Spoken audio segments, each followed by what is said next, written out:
आप लोगों ने देखा होगा 2019 में महाराष्ट्र में विधानसभा चुनाव हुए थे। और आपको ये भी मालूम होगा कि हर 5 साल में आपकी विधानसभा चुनाव होते हैं राज्यों में। और उससे पहले भी हो सकते हैं अगर किसी भी कारण से विधानसभा भंग हो जाती है तो। और 2019 के विधानसभा चुनाव को शिवसेना और भारतीय जनता पार्टी ने मिलकर लड़ा, उन्हें बहुमत भी मिला। लेकिन मुख्यमंत्री चीफ मिनिस्टर के पद को शिवसेना और बीजेपी के बीच तकरार हुई और शिवसेना ने बीजेपी का साथ छोड़कर एनसीपी और कांग्रेस का साथ लिया और उद्धव ठाकरे मुख्यमंत्री बन गए। लेकिन आपने देखा है कि 2022 में एक बड़ा ही राजनीतिक संकट आया, उठापटक हुई।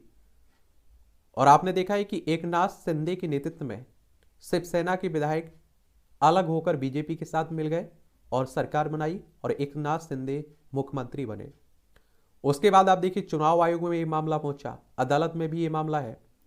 चुनाव आयोग ने जो शिवसेना का तीन निशान वाला, जो आप देखते हैं कि तीन निशान उसका चुनाव चिन्ह है ना, उसे फीज कर दिया, उसे जब्त कर लिया। और शिवसेना की स्थापना आप देखेंगे 1966 में हुई थी, बाला साहब ठाकरे ने की थी। फिर आप देखिए अभी हाल ही में चुनाव आयोग का फैसला आया है और जो शिवसेना है इसे किसे दे दिया गया, एकनाथ शिंदे को दे दिया गया। अगर आप लोग कहें तो एकनाथ शिंदे अब शिवसेना के मालिक बन चुके हैं, तीर कमान के राजा बन चुके हैं। और इलेक्शन कमीशन ऑफ इंडिया की बात करते हैं तो आप देखते हैं भारतीय निर्वाचन आयोग की बात कर रहा हूं, जो विधानसभा हो, विधान परिषद हो, राज्यसभा, लोकसभा, राष्ट्रपति, उपराष्ट्रपति, इन चुनाव की देखभाल यही करवाता है। एक संवैधानिक संस्था है, संविधान के अनुच्छेद 324 के तहत इसकी स्थापना की बात कही गई है और 25 जनवरी 1950 में इसकी स्थापना हुई थी। नई दिल्ली में हेडक्वार्टर देखने को मिलेगा। सुकुमार सेन पहले मुख्य चुनाव आयुक्त थे। तो आज हम लोग एकनाथ शिंदे के बारे में एक सामान्य जानकारी देख लेते हैं और इनकी कहानी देख लेते हैं। और पहले आप लोग महाराष्ट्र को एक बार देख लीजिए।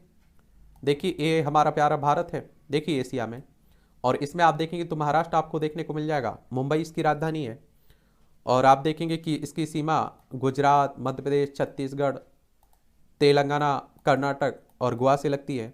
1 मई 1960 में इसे राज्य बनाया गया था। विधानसभा में 288 सीटें हैं, विधान परिषद में 78 सीटें हैं, राज्यसभा में 19 सीटें हैं, लोकसभा में 48 सीटें हैं। 3,07,713 वर्ग किलोमीटर में फैला हुआ है।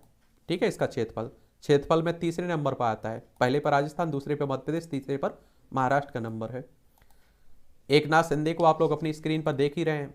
ये देखिए चुनाव चिन्ह है शिवसेना का, ये आप देखिए। और ये इनका परिवार है एकनाथ शिंदे का। और आप देखिए प्रधानमंत्री मोदी से मिल रहे हैं। ये आप देखिए पहले उप मुख्यमंत्री हैं वर्तमान में महाराष्ट्र के, पहले मुख्यमंत्री रहा करते थे, देवेंद्र फडणवीस की बात कर रहा हूं। तो एकनाथ शिंदे का पूरा नाम है एकनाथ संभाजी शिंदे और इनका जन्म 9 फरवरी 1964 में पहाड़ी जवाली, सतारा जिला, महाराष्ट्र में हुआ था। और एक टेम्पू चालक हैं, आप समझ रहे हैं, टेम्पू चलाते थे, रिक्शा चलाते थे, कहने का मतलब। इनके पिता का नाम संभाजी नवलू शिंदे और माता का नाम गंगूभाई शिंदे। और इनकी पत्नी का नाम लता एकनाथ शिंदे, जो व्यवसायी हैं। इनके 2 बेटे थे, एक श्रीकांत शिंदे जो वर्तमान में अभी राजनेता हैं, पॉलिटिशियन हैं। इनकी एक बेटी की मौत 2 जून 2000 में दीपे शिंदे और सुभदा शिंदे बेटी की मौत हो गई थी।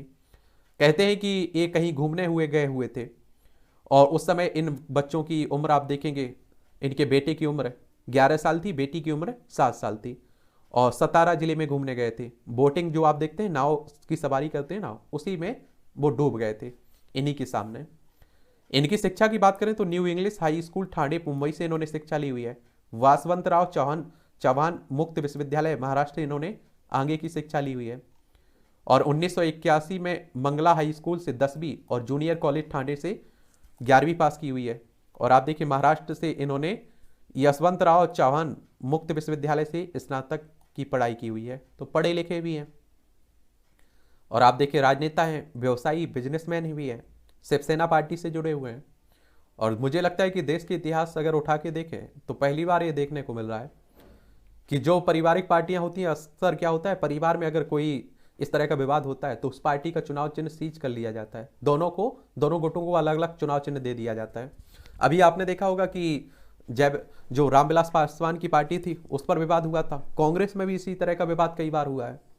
तो ये चला है, लेकिन ये आप देखिए शिवसेना को ही मिल गया है, क्योंकि इनके पास एक तरह से 2/3 से ज़्यादा विधायक इनके पास, सांसद भी इनके पास। इसलिए इनकी अगर हम लोग राजनीतिक यात्रा की बात करें तो 1997 में वह पहली बार ठाणे नगर निगम के लिए पार्षद चुने गए थे, और सन 2001 में एकनाथ शिंदे ने को ठाणे नगर निगम में सदन की नेता के रूप में नियुक्त किया गया था।